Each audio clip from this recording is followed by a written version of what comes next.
Hello YouTube and welcome back to another video. This is Champion 2D Rob back again. This time I'm doing a games I've been playing recently video. Now I've sort of been doing these videos sort of very infrequently, but I've decided I want to make this a regular series because I want to talk about most of the games, that I've been playing. Just sort of give my thoughts and opinions. Because I think sometimes I sort of I get too focused on pickup videos, but I want to make it clear to people that I do play my games, of course.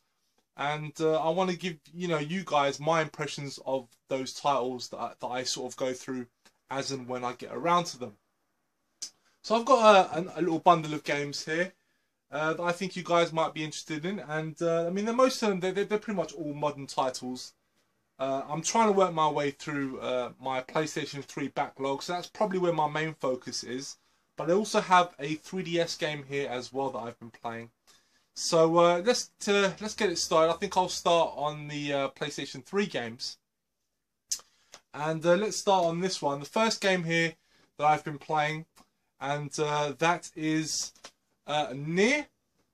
And no, I didn't pay £30 for this. I actually paid a fiver. I bought it at a CEX, and yeah. So this is probably the most recent game I've been playing. I haven't actually completed it. It's basically a sort of third-person hack and slash open world RPG, and I've only played about 3 hours of this game, and then I just decided to stop. I just couldn't get into it. I'm not interested in the world. I'm not really interested in the main character, the main storyline. It just really didn't pull me in. The gameplay isn't that much to speak about. It kind of plays a bit like Devil May Cry in many ways, but it is sort of quite open world in a similar fashion to, say, like a Grand Theft Auto. And you sort of go off on your missions, as they sort of come along. But yeah, I just wasn't drawn into the game, and I got bored of it very quickly. I sort of got to a female boss. I just sort of stopped there because it just wasn't really pulling me in. So yeah, just wasn't impressed.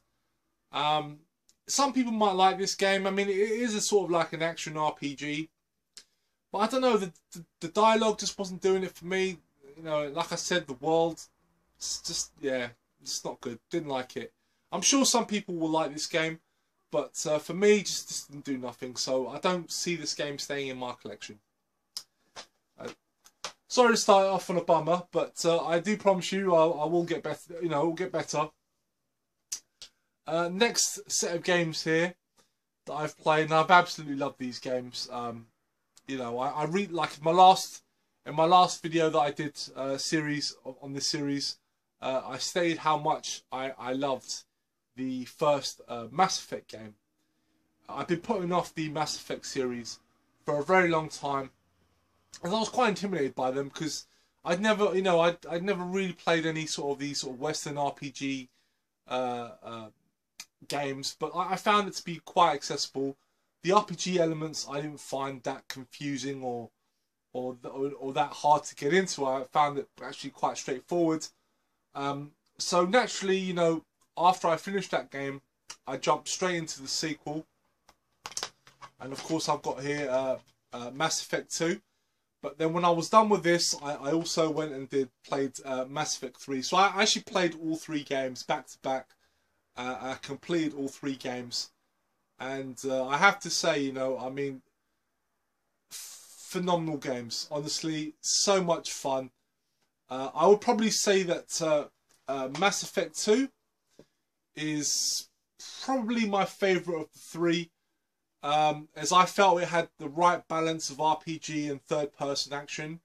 It's pretty much, I mean, the series is pretty much a 3D duck and cover shooter game. Like, think sort of like a Gears of War type of game. But it does have a reliance on sort of building up your character's stats, your weapons, your armor, your stuff like that. But the third game, even though it's the better looking of the 3, it's probably the one that has the least amount of RPG elements. It's actually quite a straightforward third-person duck and cover shooter. But you know, it is sort of like open world in the sense that you can sort of play your missions in any order, and of course you've got your side missions as well. This is regarding both games; they pretty much have the same sort of thing. In the second game, you can travel to different worlds, mine each planet for various materials, which you can then, from the money you get from those materials, you're able to upgrade your armor, upgrade your weapons, and so forth. And I just really loved it. I love the storyline. I know there's a lot of controversy regarding the third game, the final sort of ending to the series. I was fine with it. I wasn't that bothered by it. You know, I loved the whole build up. There was a great throughout all three games. There was a great build up to the final encounter, the big threat, the big looming boss. And I thought it paid off, in my opinion. I loved the new characters, but I mean, if I focus a little bit more on Mass Effect 2, I think Mass Effect 2 had probably the best balance of characters, new characters that you got to work with, build relationships with. The fact that you can actually develop a sexual relationship with one of your supporting cast is actually quite cool. In fact, between the second game and the third game, I actually the female that I was sort of having a relationship with in the second game, I broke up with her in the third game right at the start, and ended up having a relationship with another girl that I jilted in the first game, which I thought was quite funny.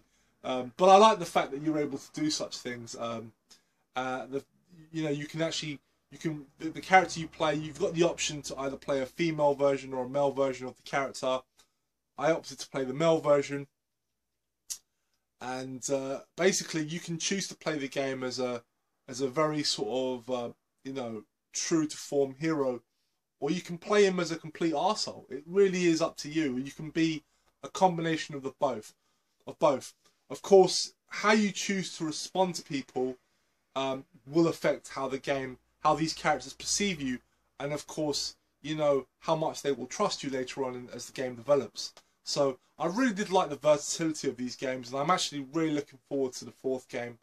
I don't know where they're going to go with it, because I mean the ending of the third one of the entire sort of trilogy was really quite epic. So I'll be curious to see how they're able to top this threat. But otherwise, I really loved the world of Mass Effect. I was drawn into it very easily. You know, it just made me crave to see more of this world. It doesn't necessarily have to be centered around these particular characters, but I really did like the world of Mass Effect. I like the idea of the Spectres. The Spectres were basically sort of a special elite police force, you could say, that sort of polices the galaxy. They have sort of, you could say, the free reign to the galaxy. They've got a superior authority, and they're all to go to each planet and whatnot, and do pretty much whatever they like. Some guys are good, some guys are bad. They all work for this international council, and the only way you can be a Spectre is if you're like basically considered like an elite of your race, and the character you play is one such person. So it was really, really cool, and I did enjoy the storyline. Again, the characters, so much fun to play. I am going to go through them again because there's a lot of replayability in this series, as well as there are multiple endings, multiple outcomes depending on what decisions you make throughout the games. Just fantastic, so much fun. I really did enjoy this game. I was completely engrossed. I've never, you know, and they're all long games. I mean, each one is about, you know, about a 20 to 30 hour game, and I played all three of them back to back. So, you know, it took a while, a lot of intense gaming, but it was so worth it. So much fun. Highly recommended. I know that it's not going to be for everyone, but I think if you're afraid, if you're not afraid, should I say, if you feel intimidated by RPGs, definitely give these ones a go. They are not as complicated as you might think they are. They are pretty straightforward. The only bad thing I'm going to say though, unfortunately, if you're a PlayStation 3 owner, you're not going to be able to get the first game as a physical copy unless you get the bundle, which is what I've got. I've got all 3 games as part of the this Mass Effect Trilogy box set. It's the only way you can get a physical game of the first one. Otherwise, you have to download it. Of course, if you're an Xbox man, then you'll have no issue playing all 3 games. But yeah, it's the only bad thing about if you're playing it on the PlayStation 3. But and I do recommend playing them from the beginning.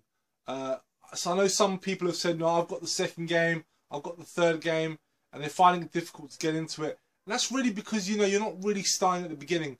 You know, each game sort of goes into the next one, so you can't really start at number 2, and you definitely can't start at number 3. You won't really know what's going on. So I highly recommend seeking out this box set if you're a PlayStation 3 man. Otherwise, if you've got an Xbox, definitely pick them up, guys. And don't be put off. Don't be intimidated by the series because people call it a Western RPG. Because it's, I mean, yeah, it's an RPG series because of the leveling up and of course, you've got various options of how you sort of communicate with other characters. But it's in essence a third-person duck and cover shooter. That's primarily what the game is. So don't be put off by that, guys. It's fantastic. I never thought I'll be so engrossed by a series so quickly as I was with the Mass Effect series. So much fun. Yeah, love it. And finally, one game here that I decided to, to just jump right in, give it a chance. I've wanted to play it for a long time, but of course, like a lot of people like myself who aren't really into RPGs, but have been, wanting to jump into the genre. To be fair though, this particular style of RPG is probably the one that I find the easiest to get into in terms of Japanese RPGs. The ones that I tend to favour are the tactical RPGs, the grid-based ones. And I'd already sort of played a few with the Advance Wars games, but this is one that I wanted to jump into, and not only jump into it, but really give it a good go. And I'm happy to say that I actually managed to complete it. And the game I'm talking about is Fire Emblem Awakening for the 3DS. Brilliant game. I mean, there was so much to this game. I had so much fun with the characters. Though I will be honest, even though I did actually complete this game, this series is known for one thing in particular, and that is the fact that you can actually lose your characters. Like, they will die and they will never come back. That's basically a staple of the series.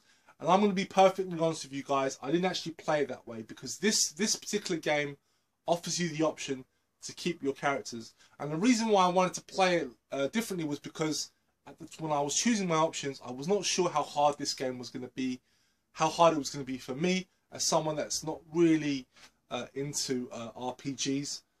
And the game was tough, don't get me wrong, but I was able to persevere and get through the game. It's really about how you manage to place your characters at the right time. If you rush into battle too quickly without placing your guys in the right spots, you will get wiped out. So it really is about, knowing when to put your guys at the right spot, because each character specializes in a different. You've got a knight, you've got your Valkyries, you've got your cavaliers, you've got your infantry. So it's really about knowing placing them at the right spot, because your enemies have got the same sort of soldiers, and some are stronger than others. Each have their strengths and weaknesses. So it really is, you've got to be more careful about where you place them.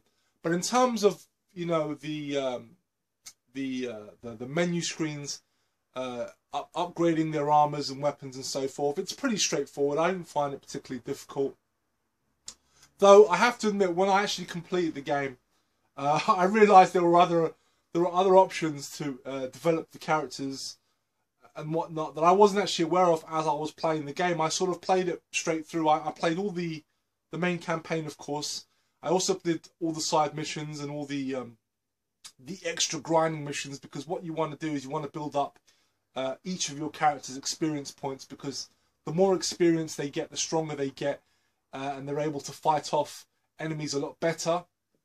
Their fighting prowess increases, which of course is going to help a lot towards the later stages, because it does get pretty tough.